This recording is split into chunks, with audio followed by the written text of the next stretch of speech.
ನಮಸ್ಕಾರ. ಚಿಲಿಪಿಲಿ ಕನ್ನಡ ಚಾನೆಲ್ನ 55ನೇ ವಿಡಿಯೋಗೆ ಸ್ವಾಗತ. ಈ ಚಾನೆಲ್ನಲ್ಲಿ ಬರುವ ವಿಡಿಯೋಗಳು ಶಾಲೆಯ ಮಕ್ಕಳಿಗೆ ಮತ್ತು ಶಿಕ್ಷಕರಿಗೆ ಮೌಖಿಕ ಪರೀಕ್ಷೆಗಳಿಗೆ, ಪರೀಕ್ಷೆಯ ತಯಾರಿಗೆ, ರಸಪ್ರಶ್ನೆಗಳಿಗೆ, ಸ್ಪರ್ಧೆಗಳಿಗೆ, ಪ್ರಾಜೆಕ್ಟ್ ವರ್ಕ್ಗೆ, ಶಾಲೆಯ ವಸ್ತು ಪ್ರದರ್ಶನ ಮುಂತಾದ ಕಾರ್ಯಕ್ರಮಗಳಿಗೆ ತುಂಬ ಉಪಯುಕ್ತವಾಗಿದೆ. ಪೋಷಕರು ಸಹ ತಮ್ಮ ಮಕ್ಕಳಿಗೆ ಕನ್ನಡ ಜ್ಞಾನವನ್ನು ಹೆಚ್ಚಿಸುವುದಕ್ಕೂ ಸಹ ಬಳಸಿಕೊಳ್ಳಬಹುದು. ದಯವಿಟ್ಟು ಎಲ್ಲ ವಿಡಿಯೋಗಳನ್ನು ನೋಡಿ ಸಬ್ಸ್ಕ್ರೈಬ್ ಮಾಡುವ ಮೂಲಕ ಪ್ರೋತ್ಸಾಹಿಸಿ. ಇಂದಿನ ವಿಡಿಯೋದಲ್ಲಿ 2 ಹಾಳೆಗಳ ಮೇಲೆ ಕೆಲವು ಅರ್ಥರಹಿತ ಪದಗಳನ್ನು ಕೊಡಲಾಗಿದೆ. ಒಂದು ಬಟ್ಟಲಲ್ಲಿ ರ ಒತ್ತಕ್ಷರ, ಇನ್ನೊಂದು ಬಟ್ಟಲಲ್ಲಿ ಅರ್ಕಾವತ್ತುಗಳ ಚೀಟಿಗಳನ್ನು ಇಡಲಾಗಿದೆ. ಹಾಳೆಗಳಲ್ಲಿ ಕೊಟ್ಟಿರುವ ಪದಗಳನ್ನು ಹಾಗೆಯೇ ಓದಿದಾಗ ಅರ್ಥ ಬರುವುದಿಲ್ಲ.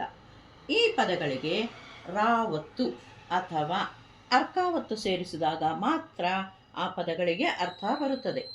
ಈಗ ಒಂದು ಮಗುವನ್ನು ಕರೆದು ಒಂದು ಅರ್ಥರಹಿತ ಪದವನ್ನು ಓದಿಸಿ ಅದಕ್ಕೆ ಯಾವ ಒತ್ತು ಎಲ್ಲಿ ಸೇರಿಸಬೇಕು ಎಂಬುದನ್ನು ಕೇಳಬೇಕು ಮತ್ತು ಆ ಒತ್ತನ್ನು ಜೋಡಿಸುವಂತೆ ಹೇಳಬೇಕು.